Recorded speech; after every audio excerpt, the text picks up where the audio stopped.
আজ হচ্ছে শ্রাবণ মাসের প্রথম সোমবার। তো তার জন্য সকাল সকাল উঠে পড়েছি। উঠেই কিন্তু দেখো আমার এই মন্দিরের সামনে বারান্দা, কাঁচা বারান্দাটাকে সুন্দর করে মাটি আর গোবর দিয়ে লেপে দিলাম। তো মাটিটাই বেশি দিয়েছি, একটুখানি গোবর মানে না দিলেই নয়। দেখো লেপাকুচা করতে গেলে কিন্তু একটু গোবর লাগেই, মানে উঠোনের দিকে, ঘরে তাই বললেন না। তো এখানে দেখো আমার পুরো বারান্দাটা কিন্তু লেপা হয়ে গেছে সুন্দর করে। ওই আজকের দিনটাই হয়তো ঠিক থাকবে, তারপরে কারণ অনেক হচ্ছে রাত্রেবেলা গরু বা মানে কুকুর সবাই কিন্তু এই বারান্দার মধ্যে রেস্ট নেয়, শুয়ে থাকে রাত্রেবেলা। তো আজ কাউকেই কিছু বলা যায় না।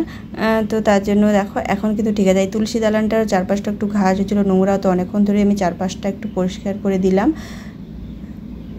আর ওই সামনে যে প্লাস্টিকটা বিছানো ছিল সেটাও কিন্তু আমি উঠিয়ে মুছে নিলাম। আর তুলসী তলার চারপাশটা না মানে জঙ্গল একদমই ভালো লাগে না। তুলসীর চারপাশে তোমরা সবাই যেন একটু পরিষ্কার পরিচ্ছন্ন করে রাখতে লাগে। দেখো যখন আমি সকালবেলা লেপছিলাম তখন কিন্তু মানে কড়ি হয়েছিল, আর এখন কিন্তু পুরো ফুটে গেছে। এখন ওই 10-10:30টার মতো বাজে।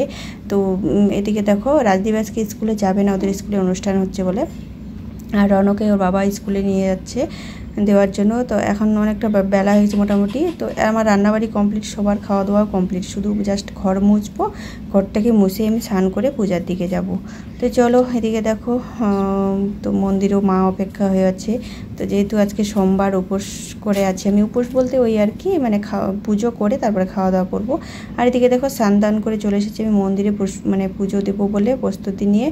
আর দেখো আমার ছেলে সকালবেলা ঘুম থেকে উঠে, ওকে কিন্তু আজকে সকাল সকাল উঠিয়ে দিয়েছি। আর কালকেও বলে রেখেছিলাম ও পুজোর যা যা ফুল লাগে সমস্ত, মানে আমাদের বাড়িতে তো ফুল আছে, তবু কিন্তু অনেক রকমের ফুল লাগে মহাদেবের পুজোতে। ওই মহাদেবের পুজোতে বেশি কিছু না লাগলেও ফুলের মধ্যে এই দেখো সাদা ফুল, যেটা সব থেকে দরকার হচ্ছে বেলপাতা, ধুত্র, আকন্দ ফুল, এসবই আর কি।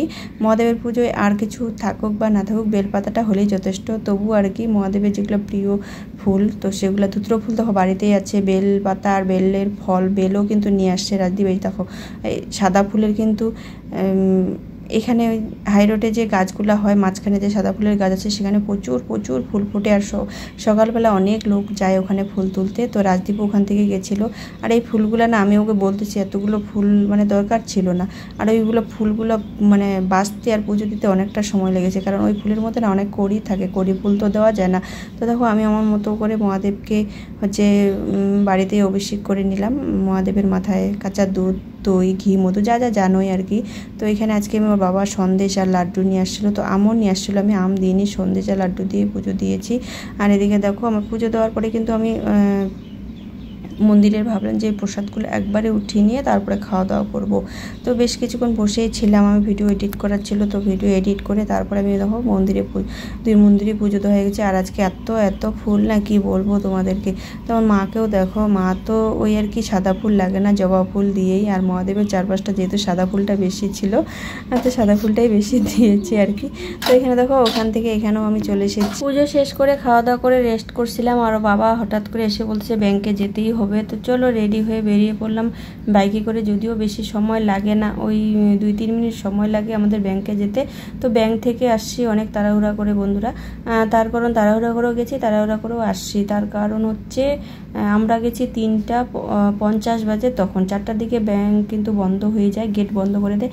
তো ওই যেই মাত্র আমরা ব্যাংকে পৌঁছেছি তখনই কিন্তু গেট বন্ধ করছিল বলে আমরা তাড়াতাড়ি করে, যেহেতু মানে চিনি কাছেই চেনা জানাই, তো এই জন্য তাড়াতাড়ি করে ব্যাংকে ঢুকে যে দরকারে গেছিলাম সেই দরকারটা মিটিয়ে তারপরে হচ্ছে চলে আসি। আসার পরে দেখো লেপটা কিন্তু আবারও একটু রেস্ট করছিলাম, যেহেতু কি বলবো ভালো লাগছিল না।